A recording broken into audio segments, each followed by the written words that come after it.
part. Cool. So first up, we'll have Senator Rob Hogue. I'll introduce you all separately, but first I'll just say who's speaking. So we'll have Senator Rob Hogue speak first. After that, we have youth activist Lily Hill to do a Q&A.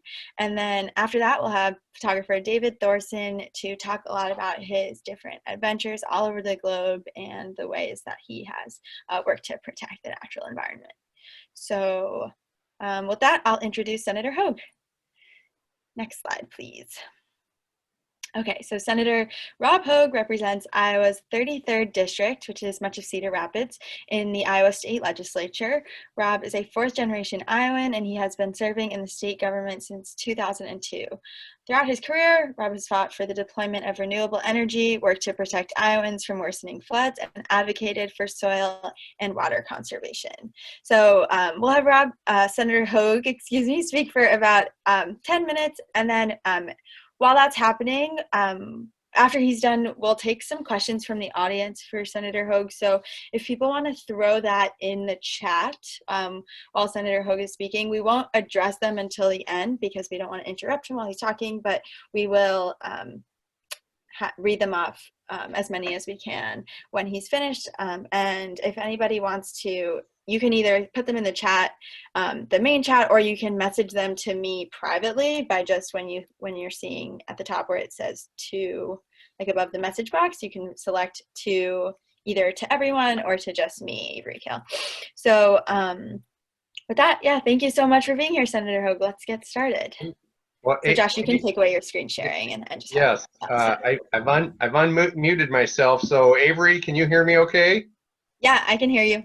All right, and very good. And I just lost the display, but that's fine. Well, I want to thank Avery and the organizers from Environment Iowa for putting this together. And if people want to continue to tweet things out or post things on Facebook while we're talking, that's just fine. If that works for you. And I can see some of you. I don't have all of you on my screen, but it's great to have all of you here with us. I do want to mention that this is a day of action in Iowa virtually. Before this, there was a town hall with some groups, including Blackhawk County Supervisor Chris Schwartz and Cam Yaron Cheyenne from the University of Northern Iowa Center for Energy and Environmental Education. After this, there'll be a forum with some of the candidates for U.S. Senate organized by Channing Dutton, who many of you may know, a lawyer in West Des Moines, and Climate Strikers. So that will be at 6:30 p.m. and you can find that on Facebook. Well, happy Earth Day on its 50th anniversary to all of you, and thanks for being here. You know, like you, I would guess many of you are like me, focused on the coronavirus pandemic, and I hope you and all the people you care about are safe and healthy during this really unprecedented pandemic. There are times right now where it feels very desperate as an issue because we have a death toll soaring in this country. Over 45,000 Americans have died in the last month, and we have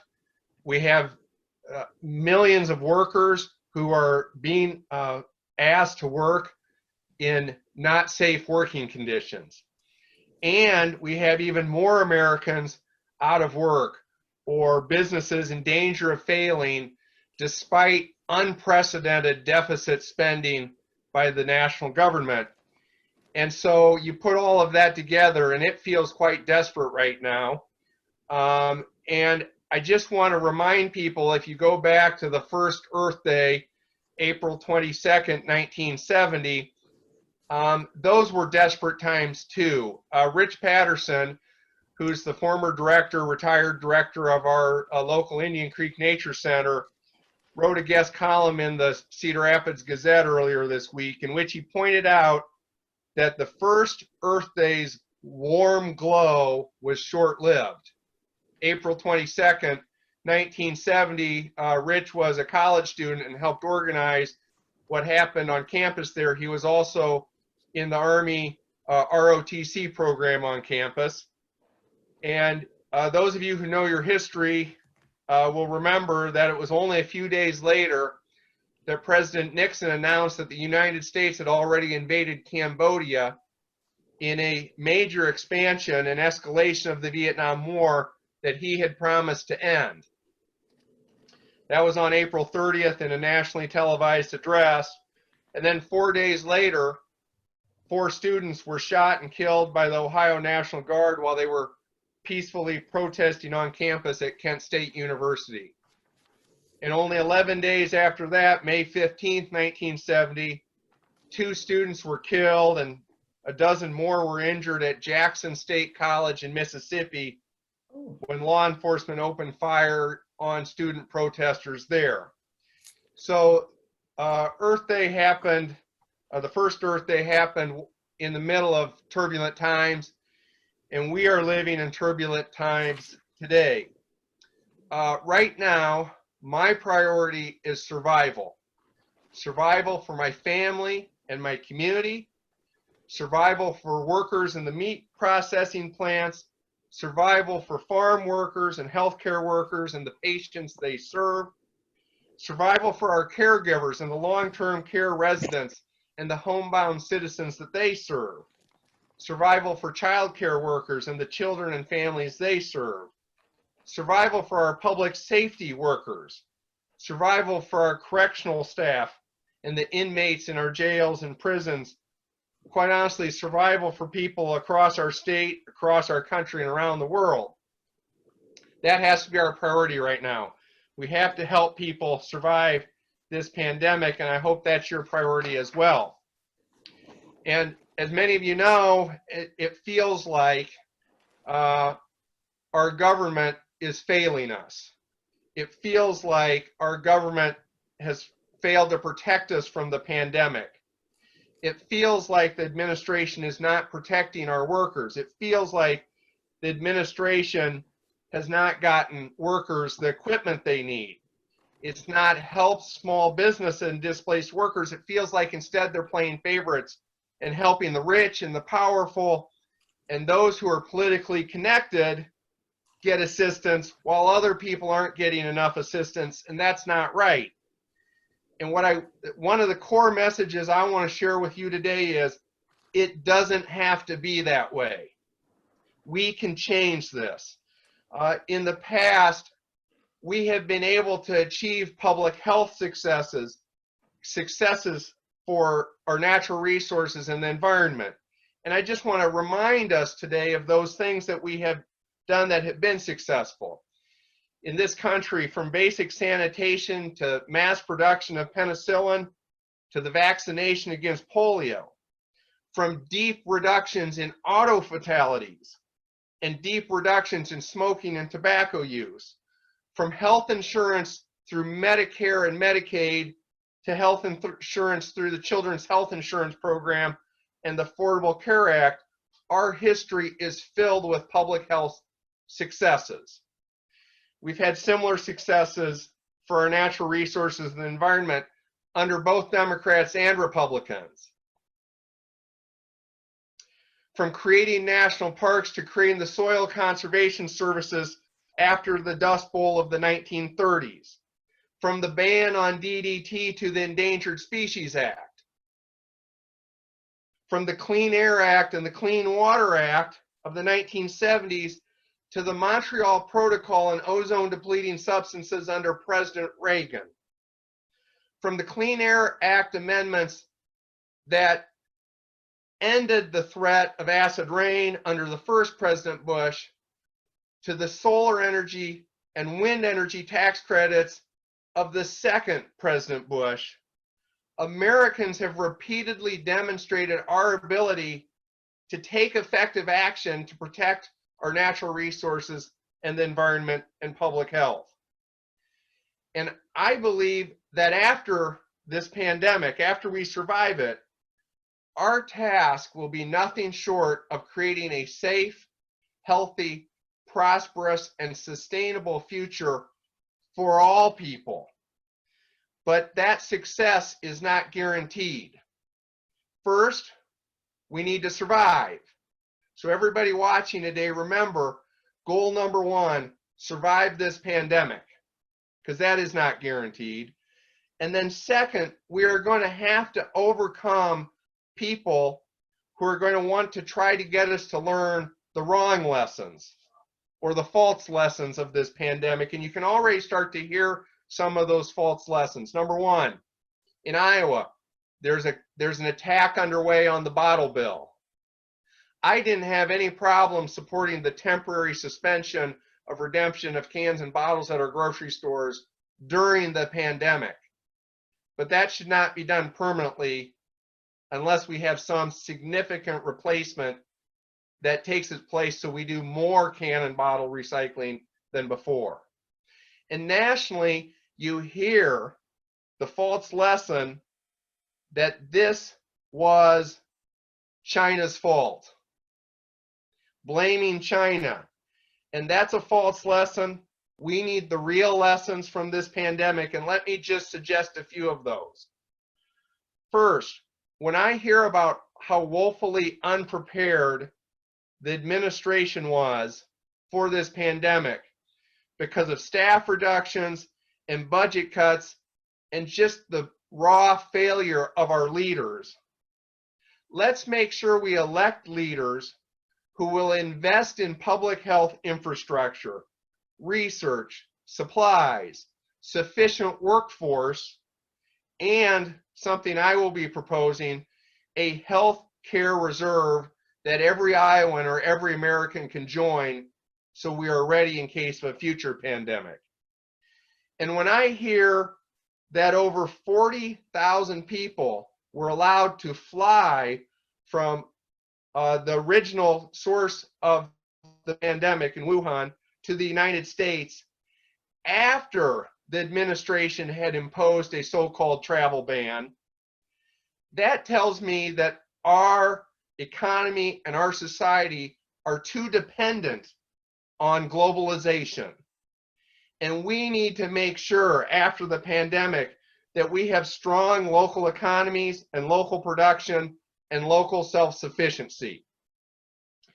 And when I hear in Iowa that we cannot close down meat packing and meat processing facilities to protect workers, or else farmers are going to have to consider euthanizing hogs and other farm animals on a large scale, that tells me that our agricultural system is far too big and far too concentrated. And we need to make sure we have an agriculture in Iowa that is diverse and resilient and focused on local foods so that we can have a sustainable future. So on this 50th anniversary of Earth Day, what I really want you to do is help think about health and safety and natural resources and the environment in a broader context. Our solutions that we have, and there are many solutions, and those solutions that we have for climate change and the environment are also solutions that provide diversity and the economic sustainability that we so urgently need. So, final thought. People on this Zoom meeting, the Zoom Earth Day rally, you're engaged, and I know you're engaged. So tweet out to your friends and your neighbors and post on Facebook and call people and check in on people. There are things we need to do when this is done. Number one, vote starting tomorrow in the primaries in both parties, April 23rd through June 2nd. Get out and vote. Well, don't get out and vote. Order your absentee ballot and vote by mail during the pandemic.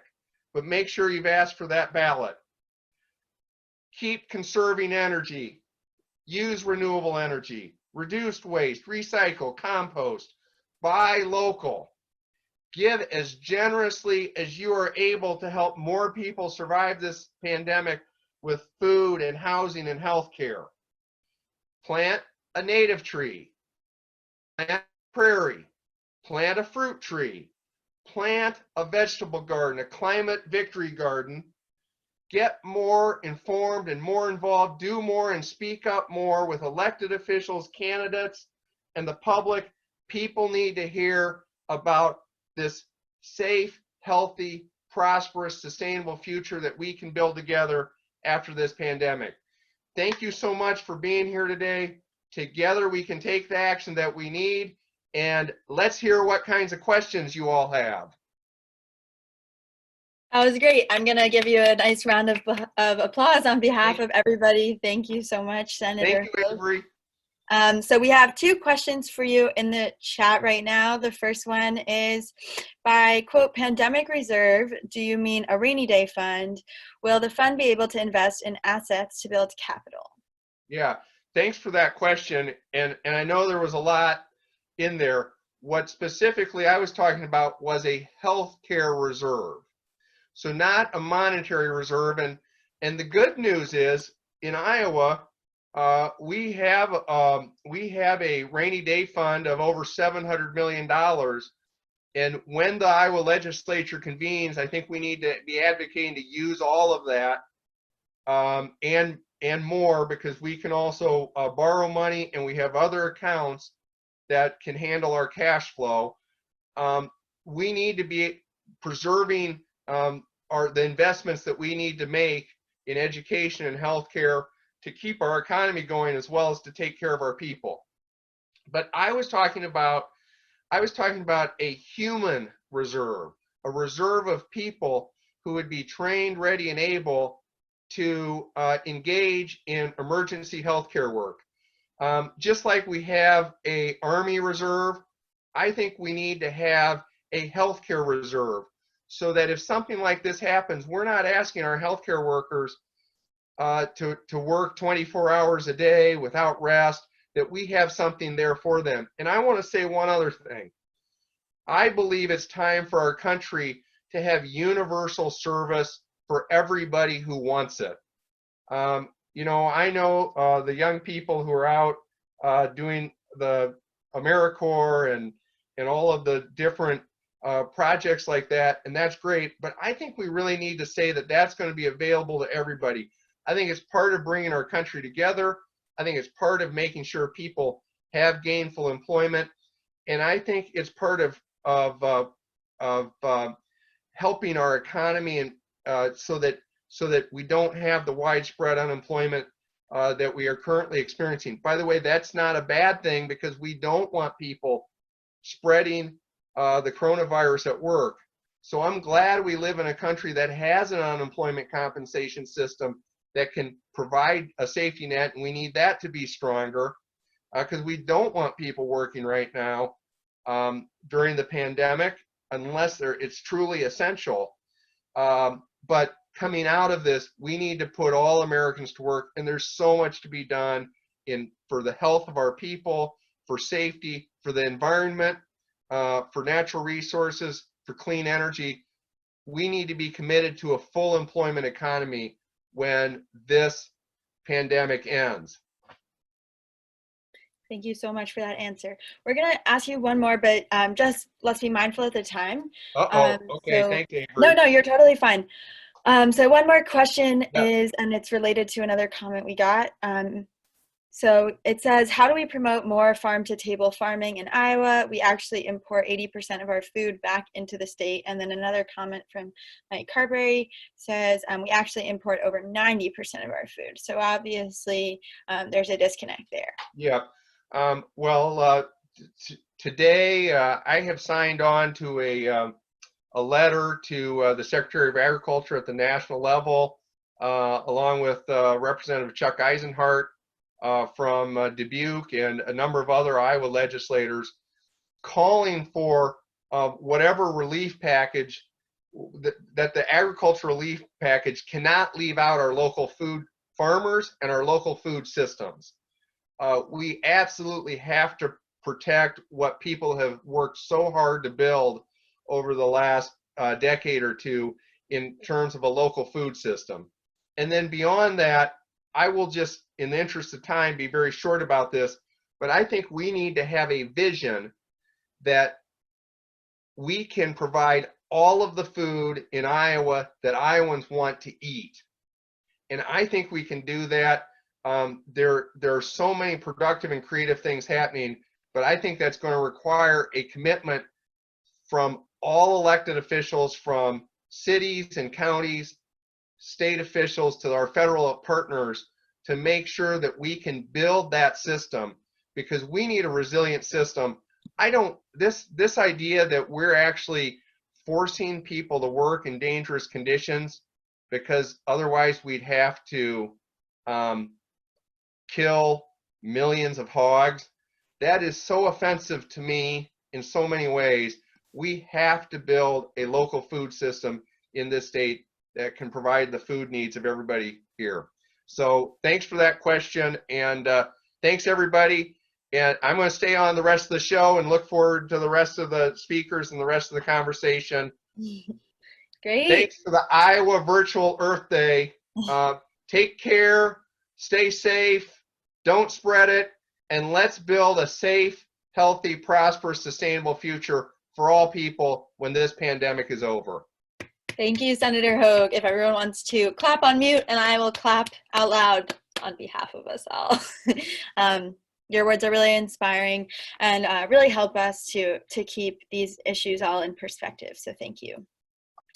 So Josh, if you want to go back to sharing your screen as I introduce Lily Hill, who will be our next speaker. This may just take 1 second. Great. You can just leave it on that view because we'll end the screen share right after. All right, so youth activist Lily Hill became passionate about environmental conservation when she first learned about climate change in 3rd grade. Ever since, she has been organizing her classmates and community members to help make a difference. She marched in the Iowa Climate March, and she also founded the local climate change committee and has coordinated multiple trash pickups in her neighborhood. So we're welcoming Lily Hill. Thank you so much for being with us today. It's so awesome to hear from a young activist like you who is really helping to inspire people. So Josh, you can take your screen share off and then we can just talk with Lily. So Lily and I are going to do a Q&A, but first, Lily, do you want to just take a minute or two to introduce yourself and tell the crowd, you know, where you're from and how you got started in all this? Yeah, happy Earth Day. I'm Lillian Hill. I live in Johnston, Iowa, and I go to Summit Middle School. And I guess my dad was kind of first into politics, so that's where he introduced to me like climate change. And ever since I heard about like animals, maybe like animals dying because of climate change, like the polar bears, and glaciers are falling, which causes sea level rises. Always has been very important to me, so I wanted to do my best to, whatever I can, I want to do it. Great.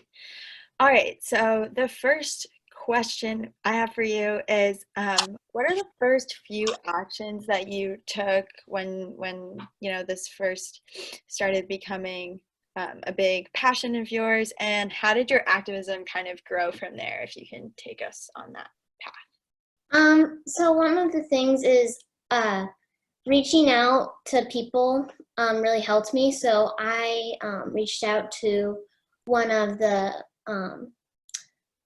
councilmen on our Johnston City Council, and so I met with Scott Siroka, and he helped me get more involved. And so we were going to come up with a Johnston climate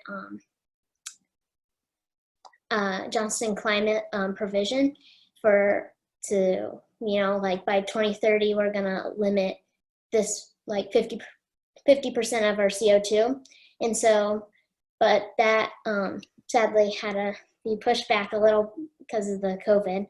But and then I also reached out with Rhonda Martin, and she's running for senator, I think, and so we organized trash picking up together. That's awesome. And I forgot to mention this before Lily started, but we're going to do a little bit of audience Q&A at the end. So if you have questions for Lily, you can put them in the chat, same as for Senator Hogue. Okay, so next question is, did you feel there were any barriers to getting started with taking action, either, actual barriers from, people around you in your communities, or just things that you had to overcome, in your own mind? And how did you kind of overcome them, if so? Well, when I first started, when like my very first started, I kind of felt alone in the climate world because I didn't really know anybody else that was interested in this. And so I felt alone. And then also the struggle that I kind of still have today is even with my friends, like they think climate change is like a joke or like a hobby. And for me, it's like life because it is life. And so that's kind of a barrier that I'm still kind of overcoming. And I'm still, yeah. Totally. And so what kind of helps you move past that? Because I know it can probably feel really daunting. Yeah. So another thing is a lot of my friends are also very supportive of it. So my cousin will help me go pick up trash and everything about that. And so it's always helpful to like meet with you guys that care about climate a lot and realize that, we still have years and we still have hope. Totally. Cool. All right. So next question is, what do you do to get others involved in your activism? Well, when I try to inspire them, like kind of with what I do and what others do around the world, and also like, yeah, basically inspire them and tell them simple things that they could do at home to help improve the climate. Yeah, cool. Okay. And then as a young person, how do you communicate with adults that don't take climate change seriously? I'm sure you maybe get this a lot, or at least have to think about it a lot. Yeah. Well, again, I try to give them the facts, like, like when the glaciers fall off, when like the Australia wildfires and the California wildfires, the flooding that happens in Iowa with like Hurricane Katrina and everything like that. Like those aren't things, like they do happen naturally, but also climate change also helps affect natural disasters, and that's what we need to take in consideration, is that a lot of these disasters are now not so natural anymore. Absolutely. Yeah, I think that's a really important thing to remind people for sure. Okay, so next question is, what is your proudest accomplishment as an activist so far, and maybe one of your biggest goals? Well, being here today is a really big accomplishment for me. Whatever I can do to get the word out and everything like that, I love to do. And my biggest goal would be no more climate change, pretty big. And so if we can just get everybody to work together, that'd be awesome. Totally. And another question, what gives you hope when things can seem a bit hopeless? I think on the 50th anniversary of Earth Day, we can all use a little bit of inspiration. Yeah. Well, so many people care about Earth Day. Like there's millions of protests. Well, not millions, but there's millions of people that do care and that do protest. And even in China with the COVID-19, you could see significant CO2 lowering during the lockdown. And that's reassuring to me, because it shows that, to the people that are kind of like, maybe we can't do anything, like that drop that really did a lot to our Earth. Yeah, totally.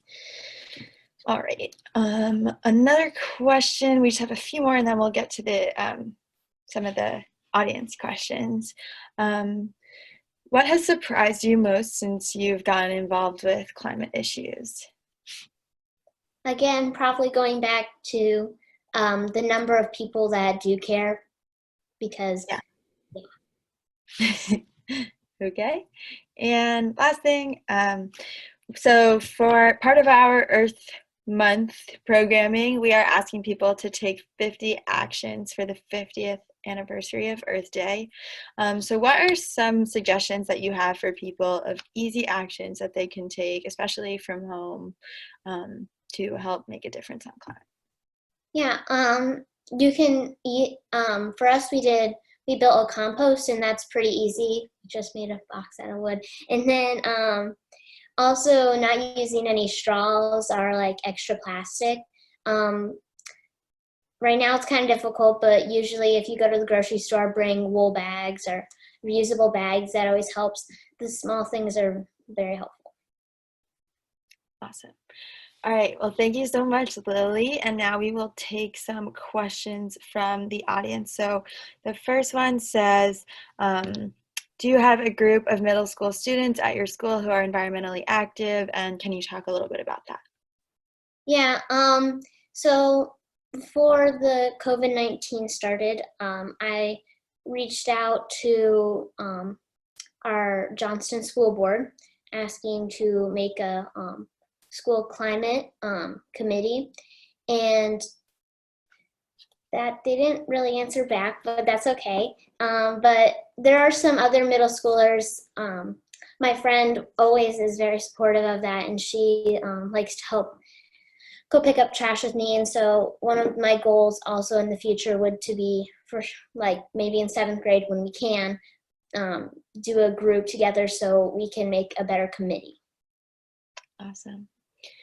Okay, another question we have, first of all, just 2 comments: that you're very inspiring at a young age, and that we support everything you're doing, and to keep up the great work. So some encouragement for you there.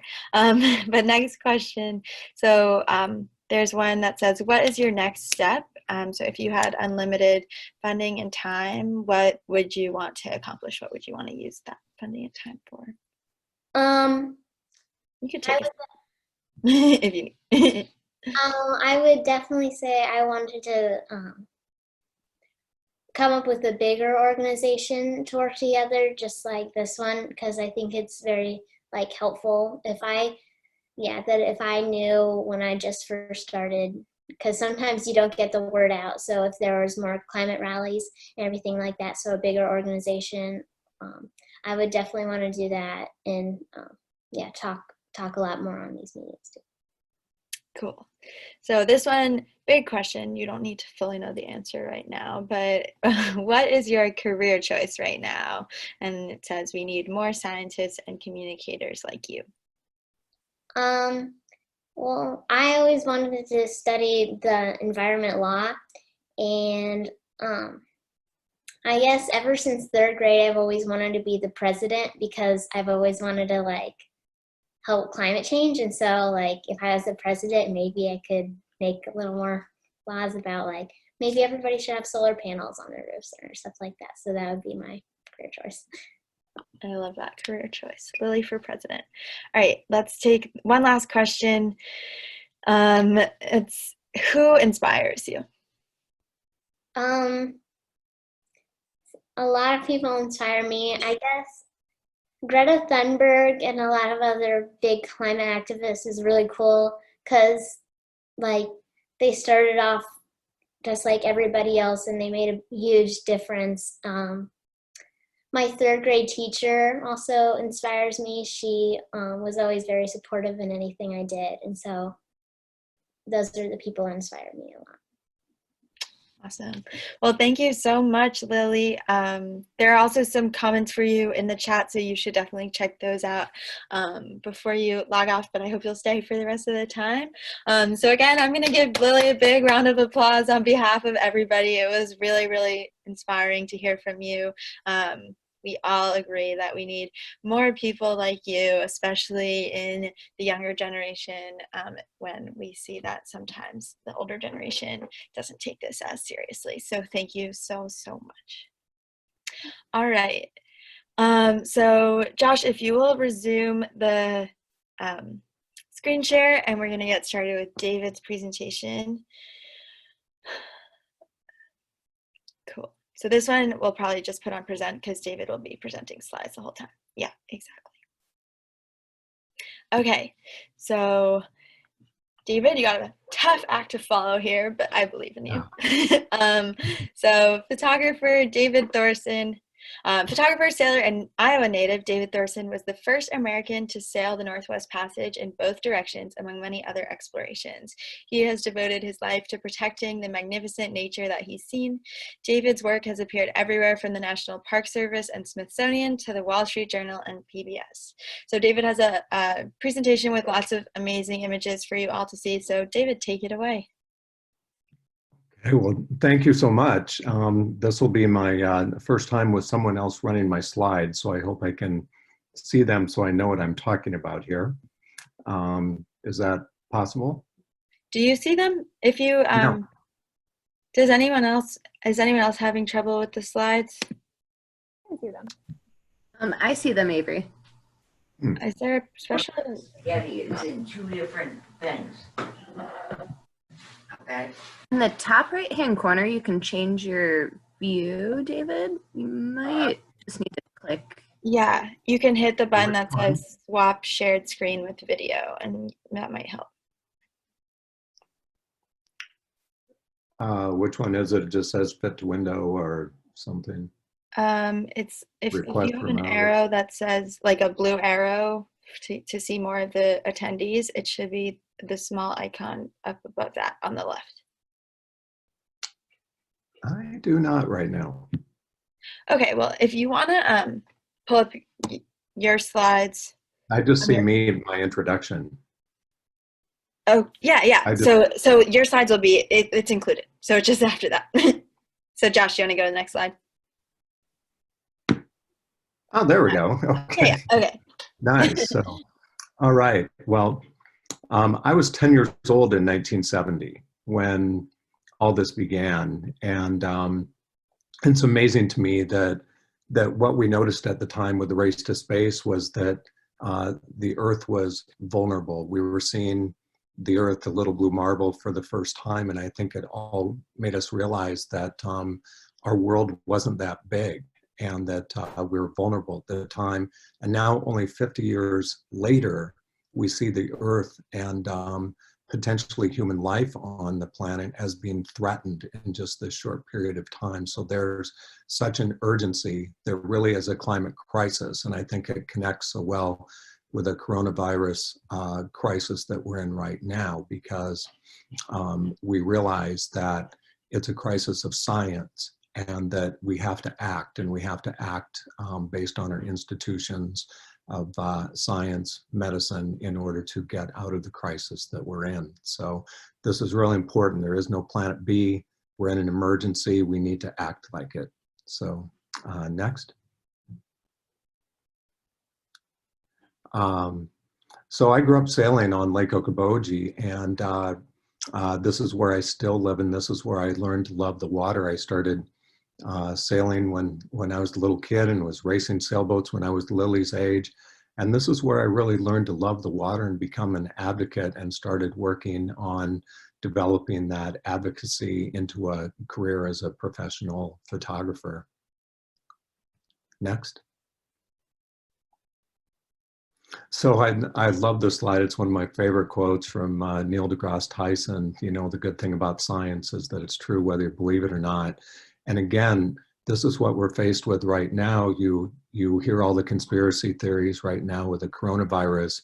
And again, this is a crisis of science, and scientists, medical experts will lead us out of this, and we need to believe and follow the science. And it's the same with climate science. Everyone's trying to beat us up all the time with climate denial, but the science is clear, it's real, and it's easy to find, and that's a good point to always bring up. Follow the science, it'll lead you to the truth. Next.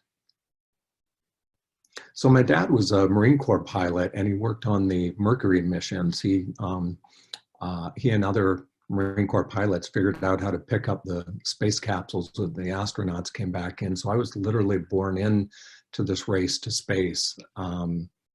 And I decided sort of at the time to develop a dream that was based sort of around the water, that I wanted to be an explorer, and I was inspired by the astronauts and the race to space. And I really firmly believe that we need a kind of space shot mentality to tackle the climate crisis that we're in right now. And the coronavirus crisis has shown us that if we need to, we can literally pull things to a stop and potentially restart the economy again. And this is something I think that's a good lesson for all of us as we introduce a Green New Deal or a new clean energy economy. Next. Oh yeah, so swimming anyone. This was a photograph that I took, and as I said, I started taking images way back early in my career to build a portfolio about what we were doing to our environment, and then helping here in the Iowa Great Lakes to start the Clean Water Alliance, where we've aligned so many different partners and stakeholders to try to clean up our lakes and restore wetlands and introduce projects into this area so we can protect our outdoor recreational economy and hopefully become a model for the rest of the state of Iowa. Next. And this is sort of a sad photo that I took many years ago when I was working for the National Park Service, but it just reminded me that the earth hangs in the balance. And, you know, the earth has a fever, and it really is a time for a new sustainable model. Just like the coronavirus right now, we're checking people, or we need to check people to see if they have a fever as an indicator. Well, the earth has a fever and it's getting worse. And this fever is an indication that the planet's health is also in jeopardy, and we need to do everything we can in this crisis to create the new sustainable economy. Next. Oh yeah, Iowa's river systems, right? And water quality. Water quality really connects to everything. When you see damaged water quality, you know that there's problems. And we have a problem with industrial row crop agriculture in the state. Too many confined animals, too many nutrients, and soil loss. And it's all going downstream into larger river systems, and it's destroying recreational opportunities right here in Iowa for us. Next. So we're part in the Iowa Great Lakes there in the upper left-hand corner of all these small watersheds in the state of Iowa. And thinking of watersheds is a good way to approach solving many of our not only water quality crises, but also to think about how we might implement climate projects and mitigation into our state, because we all live in a watershed. We live in the Little Sioux watershed here in Northwest Iowa, and we have the equivalent of 8 million people living in the Little Sioux watershed because of the concentration of millions of hogs that are unfortunately getting their effluent dumped into our water system and watershed. So it's part of the problem that goes into the next slide, which is our threatened water systems. And maybe some of you have heard this week that it was announced that the two most threatened river systems in the United States are the upper Mississippi Basin and the lower Missouri River Basin, both of which are being affected by Iowa's output, which is very polluted water that flows down to the Gulf of Mexico and forms the dead zone. So one thing I've learned in my career is that we're all connected, and that what we do on the land has great effects in the waters and in the oceans of the world. And then that comes back to affect our climate and weather systems. Next.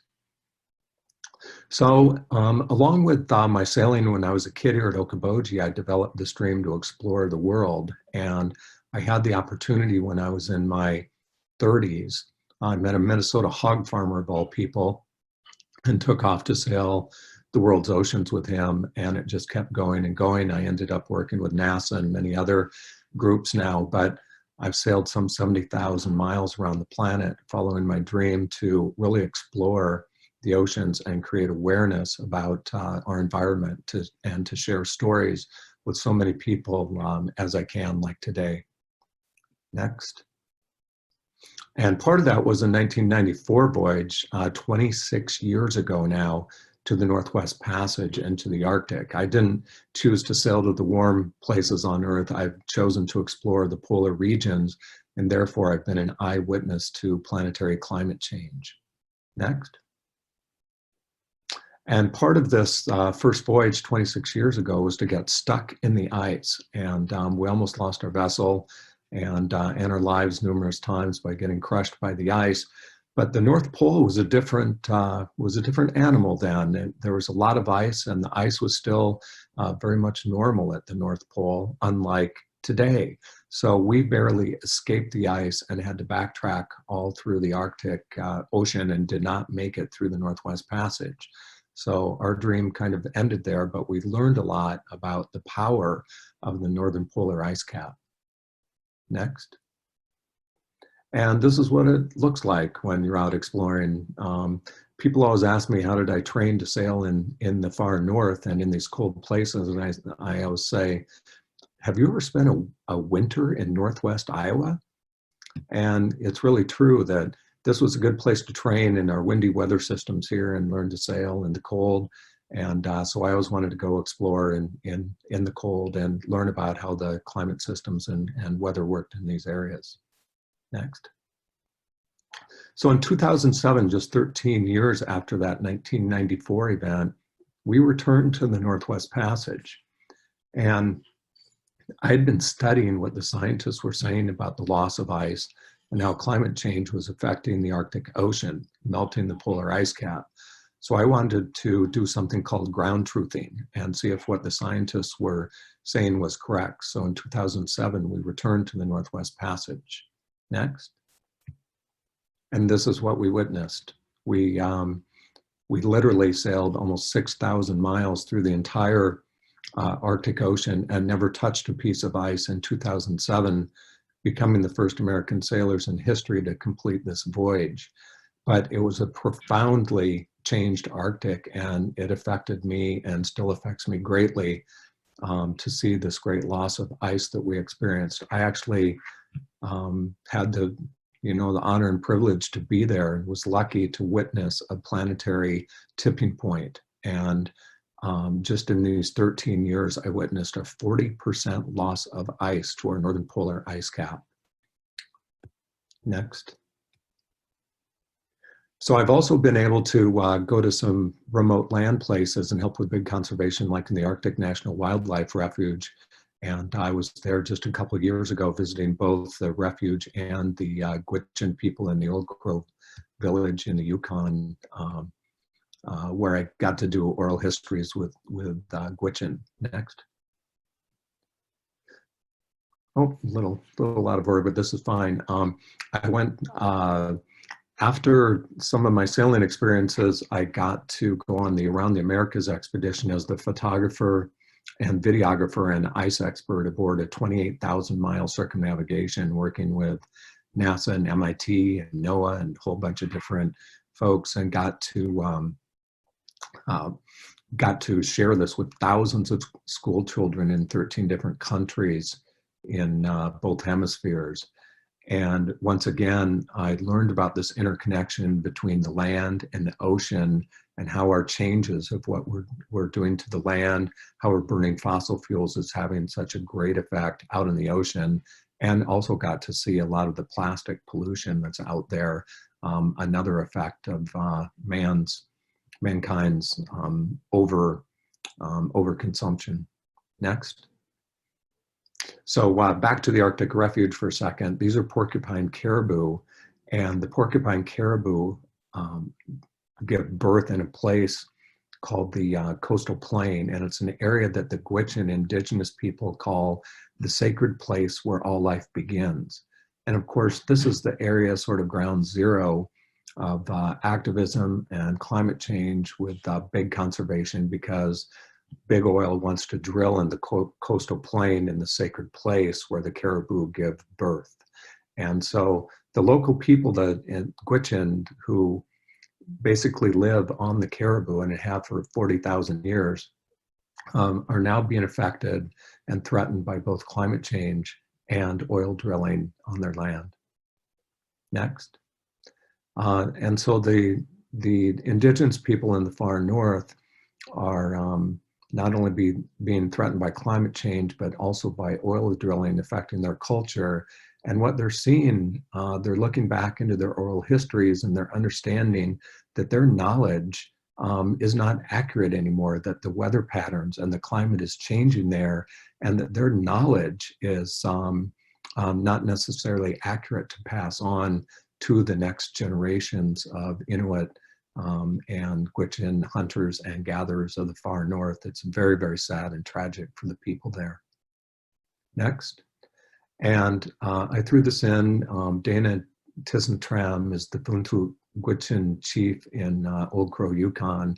And I think this quote really sums it up to me about as much as anything. It was a very sad and solemn but eloquent thing that he said to me. If we can't come together over this, if climate change can't bring us together to fulfill the dreams of our ancestors, then we have no business being on this planet anymore. This is how serious this climate crisis and emergency is. And I feel and we feel that we have to act now. Next. So this is what we can do in back to Iowa, bringing it home. We have lots of flooding, we have problems with agriculture, and we also need to pass the trust, the I will, that we can talk about a little bit later. But if we implement both things like prairie strips and buffers, along with better and best practices and with our agriculture and recreational trails, we can solve so many things all at once, and Iowa can become a leader not only in sustainable agricultural practices, but also in water quality, protecting water, and climate mitigation projects. Next. Of course, we have a multi-billion-dollar flooding crisis going on right now with the coronavirus. And this is another thing. Climate change is a threat multiplier. It takes every problem that we have and face and makes it worse. And so now we haven't even solved this multi-billion-dollar issue that we need to fix in Iowa. And now we have this coronavirus threat. So once again, we're not getting to address the issues and the projects that we need to implement across the state in order to become a better player and a better state in solving these climate and water problems. Next. Here's a model. Iowa, Dickinson County, Okoboji area. We only have 17,000 people, but we have a $300 million tourism-based economy. This can be a little bit of a model that we can export to the rest of the state by restoring and enhancing nature, bringing back nature throughout Iowa, especially in rural areas. We can give people healthy outdoor recreational opportunities. And now, again, with the coronavirus, we're finding out public places are very, very important to us. So it's not only good for outdoor recreation, it also helps with water quality and, again, climate mitigation. So this is a way to boost our economy and add value to our economy along with just agriculture in our state. Next. And many people don't realize, but we have, you know, a $9 or $10 billion tourism economy, outdoor recreational economy in the state. We should double or triple that or more. And we should make that a goal to add public lands. When we add public lands, we can also, again, mitigate climate, add new projects, and also we can add water quality projects back into the landscape and really work toward being you know, a net sequesterer of carbon and help with our water quality. Next. And of course, while I was up in the Arctic a couple years ago, talking to climate scientists at the University of Alaska, they were saying that the biggest effect that we would be facing in the lower 48 and especially in the upper Midwest was big rain events, extreme rain events. So while I was there talking with them, we had a near 10-inch rain event in Northwest Iowa that destabilized a dirty, polluting oil train coming from, you know, the tar sands oil fields, delivering the dirtiest product on earth to markets. And the rain destabilized the railroad tracks and caused the train to derail and caused the largest oil spill in the history of the state of Iowa, the remnants of which are now sitting in our Dickinson County landfill. And so it's a tragedy that we're facing here in Dickinson County. And again, climate change is a threat multiplier. It takes everything that's a threat to us and makes it worse. Next. We can do this in Iowa. We have 40% wind energy right now supplied to our state. And if we add in solar, I think we can really set a goal to be 100% renewable energy in the state and become a leader, not only in the clean renewable energy market, but also as a much cleaner state with sustainable agriculture and water quality. So let's go Iowa, let's make it happen right here. We're positioned perfectly to make this happen. Next. So this is it, right? Iowa's really uniquely situated. We're the land between two rivers, two great river systems, both of which are threatened. And we're the biggest contributor to these problems with water quality in the river systems that go down to the Gulf. But we're also producing a lot of sustainable energy at the same time. So which state do we actually want to be? Do we want a future that's sustainable, that's growing food that can go right to our tables along with commodity crops? Do we want to be clean energy, developing wind and solar and new biofuels? We can do this in a clean and efficient manner, and these are going to be developed into what I feel is the new economy, which is really the Green New Deal. And with that, I just want to say, let's go as a state. We're perfectly positioned. Oil is really beaten down to nothing right now, and this would be the perfect time, perfect situation to implement a new plan with a clean energy system and sustainable agriculture. Right now, while we have this opportunity, we need to seize it. So let's be vocal, let's get out there, let's act in our communities like I know we all are. And while we're out there walking on a daily basis, let's look at ways that we can beautify and take pride in our neighborhoods, have conversations from 6 to 10 feet away with our neighbors, and let's try to build better communities, better relationships, and come out of this as better people. Thank you very much, you guys. Happy Earth Day. Thank you so much, David. It's so moving to see all the beautiful images from your incredible journeys and to, see all the potential that Iowa has to be a leader and to make a big difference. I am so sorry that we don't have time to take questions from the audience, although David, I did also want to echo that sentiment that we really appreciate your bringing in Indigenous wisdom into this conversation as well, because we really can't talk about climate change without talking about that.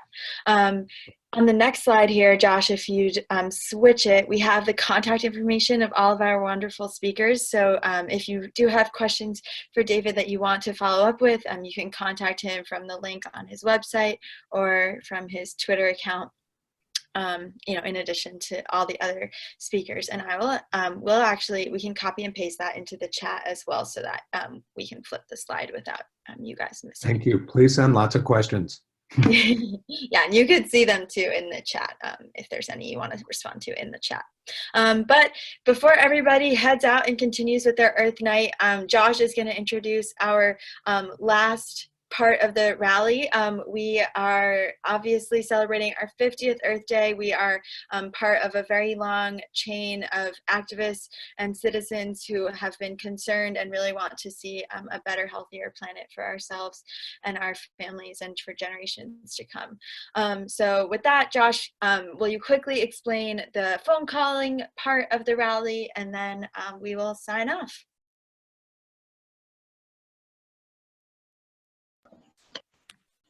Or just the next events, Josh? Yeah, okay, great. So we have a lot happening over the rest of the month. The best place to find out about all of the other great Earth Day themed events taking place this week and month is to go to the Iowa Virtual Earth Day Coalition page. There you will find a list of upcoming events with groups and webinars on sustainable agriculture with the Iowa Farmers Union next week, and an online happy hour with the Progressive Action for the Common Good on Friday.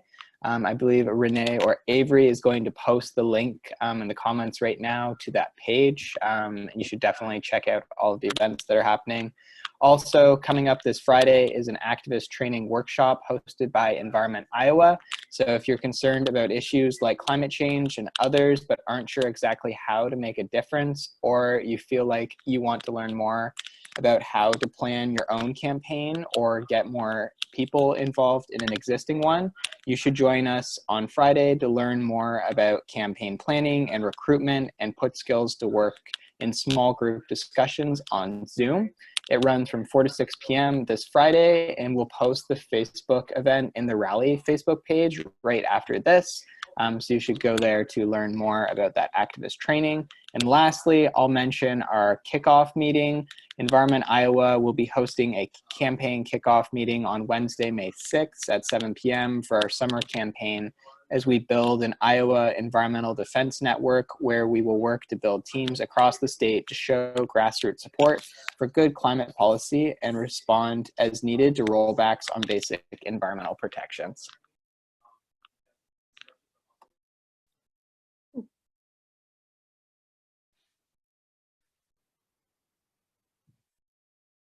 Okay, Josh, are we doing the calling? You should just talk about that, Avery. Oh, me? Okay, so Josh, will you go back a slide?